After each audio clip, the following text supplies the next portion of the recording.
আজ আমরা জানবো যে ডিভাইডার সার্কিট কিভাবে কাজ করে। কারণ ডিভাইডার সার্কিট এমন একটা জিনিস, চাই 4G ফোন হোক চাই 5G, যে কোনো ব্র্যান্ডের ফোনের মধ্যে ডিভাইডার সার্কিট অলরেডি কোম্পানির তরফ থেকে লেগে এসছে।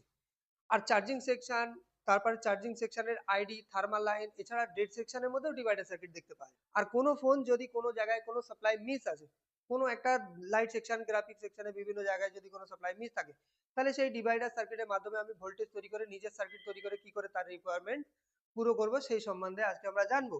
তো সবার ফার্স্ট আমাদের ডিভাইডার সার্কিটের আজকে জানতে হবে ফর্মুলা। ডিভাইডার সার্কিটের যে ফর্মুলা হচ্ছে, সবার ফার্স্ট আমাদের বার করতে হবে আউটপুট ভোল্টেজ, মানে ভোল্ট আউট।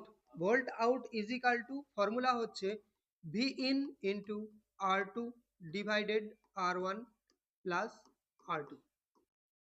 ঠিক আছে, এটা হচ্ছে আমাদের ডিভাইডার সার্কিটের ফর্মুলা।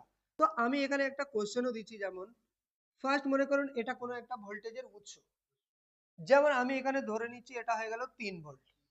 তা 3 ভোল্ট এখানে যদি আমি দুটো রেজিস্টার ইউজ করি, আরো একটা এখানটায় রেজিস্টার ইউজ করলাম, আর সেই রেজিস্টারের আর এক মাথা করে দিলাম গ্রাউন্ড। এখানে প্রশ্ন এটাই থাকবে যে ডিভাইডার যে ভোল্টেজটা তৈরি হবে দুই রেজিস্টারের মাঝখানেই তৈরি হবে ডিভাইডার ভোল্টেজ, আর এখান থেকে জাম্পার নিয়ে আমি কোনো জায়গায় দিতে পারি ডিভাইডার ভোল্টেজ।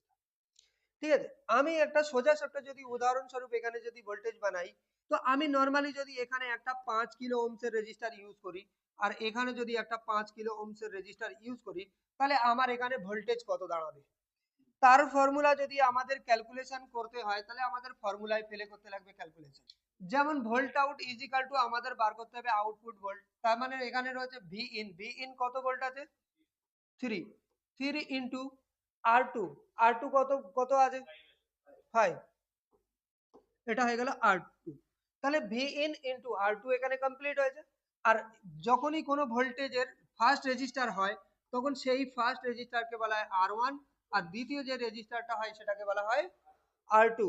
এইবার যদি আউট ডিভাইডেড করি, তাহলে আমাদের ডিভাইডেড হচ্ছে আর ওয়ান প্লাস আর টু, তার মানে আর ওয়ান আছে 5 আর plus R two, R two আছে 5। তার মানে এখানে যদি আমি ক্যালকুলেট করি, তাহলে 3 × 5, তার মানে কত আসছে?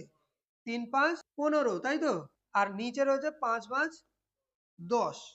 তাহলে এটাকে যদি আমি এখন ভাগ করি, তো ভাগ করে আমাকে বলো দেখি যে কতবার হতে পারে। 1.5, তাই তো? তাহলে এটা হয়ে গেল আমাদের 1.5 ভোল্ট। তার মানে ইনপুট ভোল্ট যদি আমাদের 3 ভোল্ট হয়, দুটো 5 কিলো ওহমসের রেজিস্টার যদি আমি লাগাই, তাহলে আমাদের মাঝখানের যে ভোল্টেজটা হবে সেটা হবে আমাদের 1.5 ভোল্টেজ, মানে 3 ভোল্টের অর্ধেক। এই 1.5 ভোল্টেজটা নিয়ে আমার যেই সার্কিটের দরকার সেই সার্কিটে আমি দিতে পারি।